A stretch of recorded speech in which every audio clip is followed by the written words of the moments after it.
Watch out that no one deceives you. For many will come in my name, claiming, I am the Messiah, and will deceive many. You will hear of wars and rumors of wars. But see to it that you are not alarmed. Such things must happen. But the end is still to come. Nation will rise against nation, and kingdom against kingdom. There will be famines and earthquakes in various places. All these are the beginning of birth pains. Then you will be handed over to be persecuted and put to death, and you will be hated by all nations because of me. At that time, many will turn away from the faith and will betray and hate each other. And many false prophets will appear and deceive many people.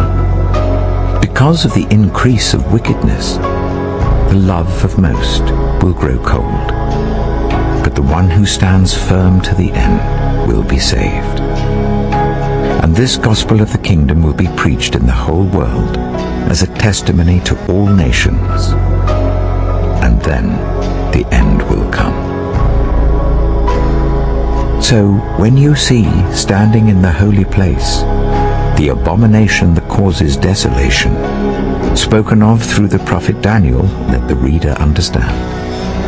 Then let those who are in Judea flee to the mountains. Let no one on the housetop go down to take anything out of the house. Let no one in the field go back to get their cloak. How dreadful it will be in those days for pregnant women and nursing mothers. Pray that your flight will not take place in winter or on the Sabbath, for then there will be great distress, unequaled from the beginning of the world until now, and never to be equaled again. If those days had not been cut short, no one would survive. But for the sake of the elect, those days will be shortened. At that time, if anyone says to you, look, here is the Messiah, or there he is, do not believe it. For false messiahs and false prophets will appear and perform great signs and wonders to deceive, if possible, even the elect. See, I have told you in advance. So if anyone tells you, there he is, out in the desert, do not go out. Or, here he is in the inner rooms, do not believe it. For as lightning that comes from the east is visible even in the west, so will be the coming of the Son of Man. Wherever there is a carcass, there the vultures will gather.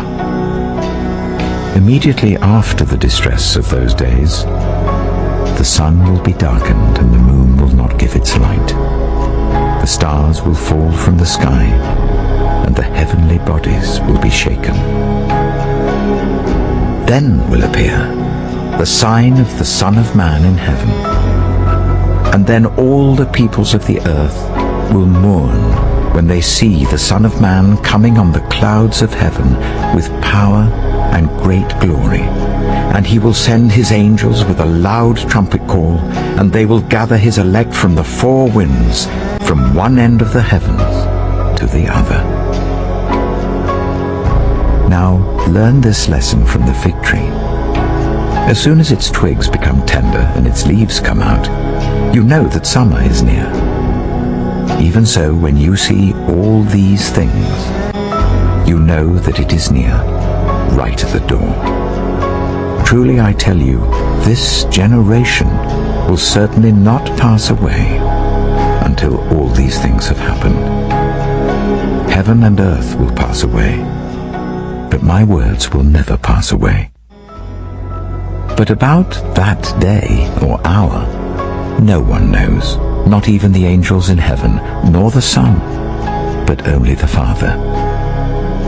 As it was in the days of Noah, so it will be at the coming of the Son of Man. For in the days before the flood, people were eating and drinking, marrying and giving in marriage, up to the day Noah entered the ark.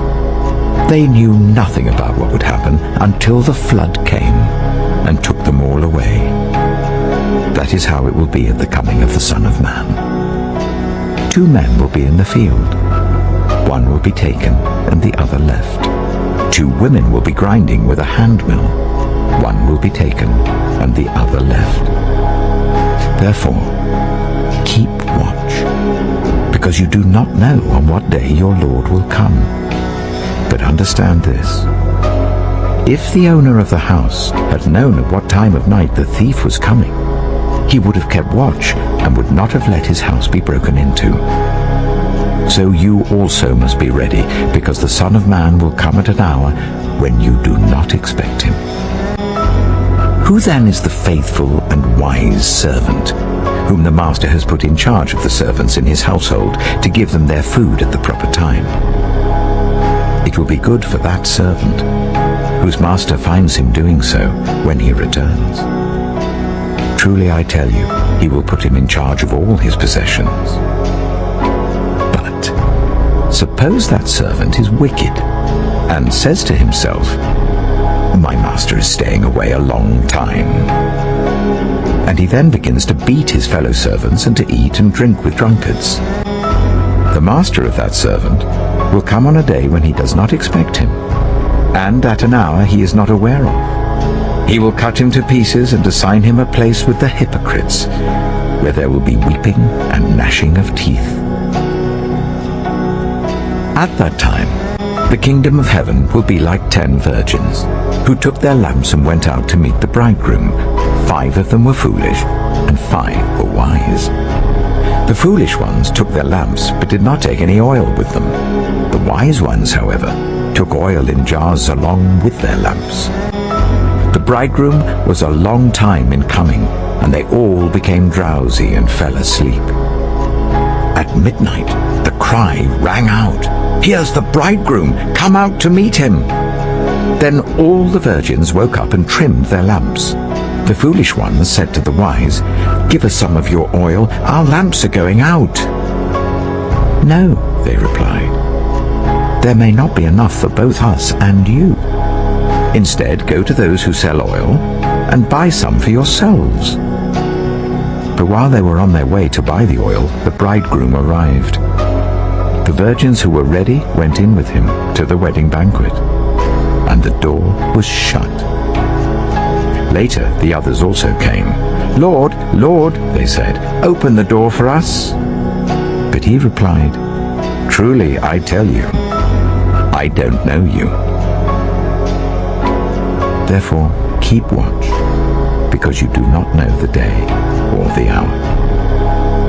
Again, it will be like a man going on a journey, who called his servants and entrusted his wealth to them. To one he gave 5 bags of gold, to another 2 bags, and to another 1 bag, each according to his ability. Then he went on his journey. The man who received 5 bags of gold went at once and put his money to work, and gained 5 bags more. So also the one with 2 bags of gold gained 2 more. But the man who had received 1 bag went off, dug a hole in the ground, and hid his master's money. After a long time, the master of those servants returned and settled accounts with them.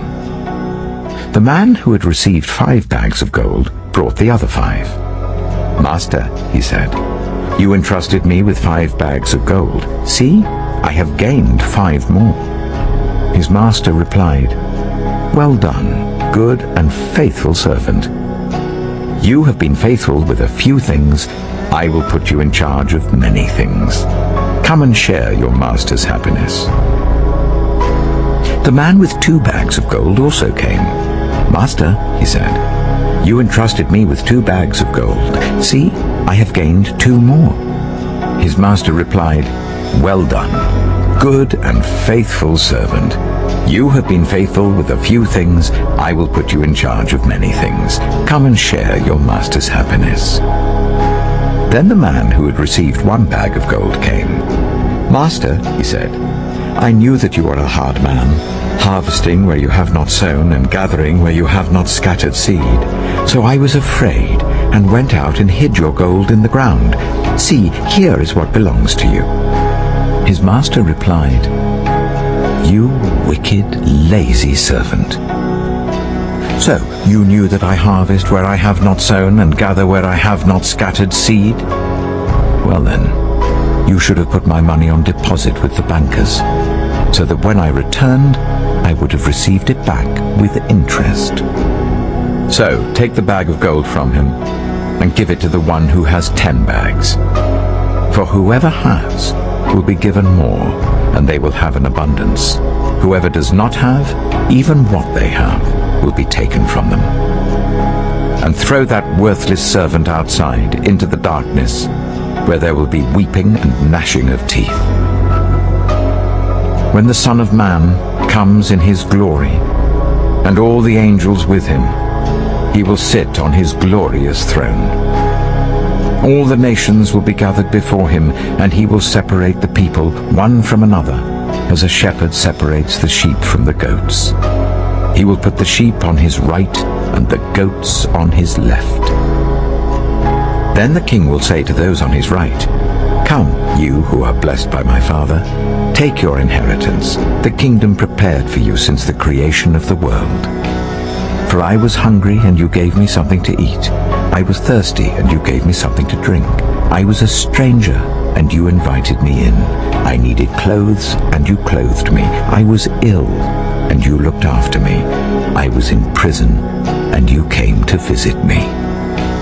Then the righteous will answer him, "Lord, when did we see you hungry and feed you, or thirsty and give you something to drink?